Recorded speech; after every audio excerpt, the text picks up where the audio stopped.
Sinha classes की ओर से आप सभी को नमस्ते। मैं प्रिंस सिन्हा आप सभी का स्वागत करना चाहूँगा इस नए वीडियो में। तो आज हम इस वीडियो में बात करेंगे आर्टिकल 49.3 के बारे में, फ्रांस के इमैनुअल मैक्रोन के बारे में।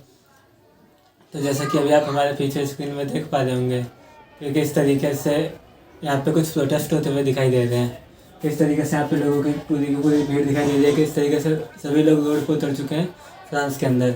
तो आखिर इस प्रोटेस्ट का क्या रीज़न है या फिर आखिर ये प्रोटेस्ट क्यों हो रहे हैं, हम इन चीज़ों को जानेंगे कि आखिर इसमें वहाँ की पुलिस का या फिर वहाँ के प्रशासन का क्या मानना है या फिर उनके प्रशासन क्या सोचती है, किस तरीके से वो इन चीज़ों को हैंडल करती है।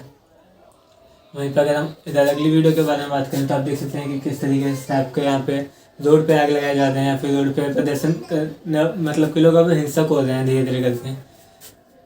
तो ये लोगों का हिंसक होना लोगों के मतलब कि मन में सीधी बात किसी एक डर को दिखाता है।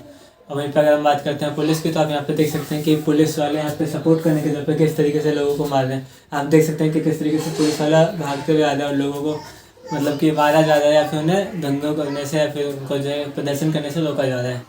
आखिर इन सब चीज़ों का क्या रीज़न है? पुलिस जो है लोगों के बिल्कुल भी सपोर्ट में ना के अगेंस्ट में जा रही है। इसका मतलब है कि जो प्रशासन है वो भी पुलिस के साथ है, यानी कि लोगों के अगेंस्ट में।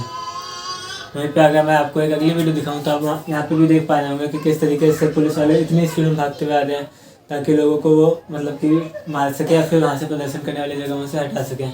लोगों को गिराया जा रहा है, इतनी बुरी तरीके से मारा जा रहा है, लेकिन फिर भी कोई भी दूसरा देश कुछ नहीं बोलता। लेकिन वही चीज़ अगर यहाँ पे इंडिया में या कश्मीर के इन जगहों पे होती है तो हम देखते हैं कि किस तरीके से पूरा का पूरा वर्ल्ड जो है इंडिया के ऊपर उंगली उठाने लगता है। अब हम इंडिया को छोड़कर थोड़ा सा इनके न्यूज़पेपर की कटिंग्स के बारे में देख सकते हैं तो आपको ये चीज़ देख पाएंगे कि आखिर इसका रीज़न क्या था।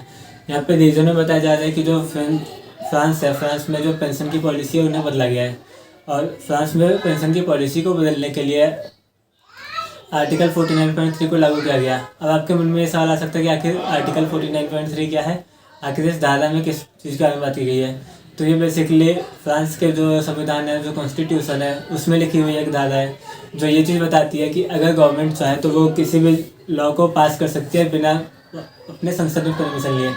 तो अगर उन्हें बिना संसद में परमिशन लिए कोई भी चीज़ों को लागू करना है तो ये चीज़ थोड़ी सी आड़ जाती है कि धारा 49.3 कोई भी मतलब कि संसद में दूसरे लोग आने दें।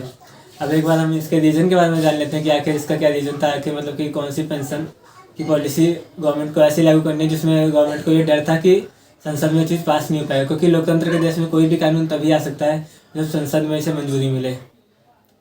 तो ये कानून बेसिकली उनके पेंशन के ऊपर था कि पेंशन की जो एज थी उसको बढ़ाया जाता था। जो पेंशन की एज थी फ्रांस में 62 से लेकर अब 64 करने की बात की जा रही थी, लेकिन जो मैक्रोन थे उन्हें इस चीज़ का डर था कि ये चीज़ें संसद में पास नहीं हो पाएंगी, जिस कारण से उन्होंने धारा 49.3 लागू तो कर दी, लेकिन उसका एक बहुत बुरी तरीके से असर देखने को मिला। अब आपके मन में हो सकता है ये सवाल भी उठ रहा हो कि क्या आज से पहले कभी भी फ्रांस में ये धारा लगाई गई है या फिर इस धारा का क्या क्या असर देखने को मिलता है। तो इससे पहले ये धारा लगाई तो गई है, लेकिन जो सफल की मैं बात करूँ कि कौन सी धारा ऐसी थी जो सफल हो पाई है, जिसका मतलब कि लॉ पास हो पाया है ये धारा लगाने के बाद भी, तो 1961 में था। उसके बाद इनका कभी भी ये चीज़ नहीं लागू हो पाया। वहीं पर अगर मैं आपको आगे की तरफ बढ़ते हुए दिखाऊँ तो आप ये चीज़ देख सकते हैं कि संसद में भी इसका विरोध हो रहा है। सीधी बात है, जब ये संसद के खिलाफ जाएगा कोई भी चीज़ तो अपने संसद में विरोध होगा। तो आप देख सकते हैं कि किस तरीके से लोग अभी पोस्टर लेके खड़े दिखाई दे रहे हैं और जब उनसे पोस्टर छीना जाता है तो वहाँ पे उनके सपोर्ट में उस साइड के सारे जो मिनिस्टर्स हैं वो खड़े हो जाते हैं। तो बस आज की वीडियो में इतना ही। अगर आपको हमारे द्वारा पढ़ाया गया ये कॉन्सेप्ट पसंद आया हो तो आप अभी कभी हमारे इस वीडियो को लाइक कर दीजिए, कमेंट करिए और अधिक से अधिक शेयर करिए।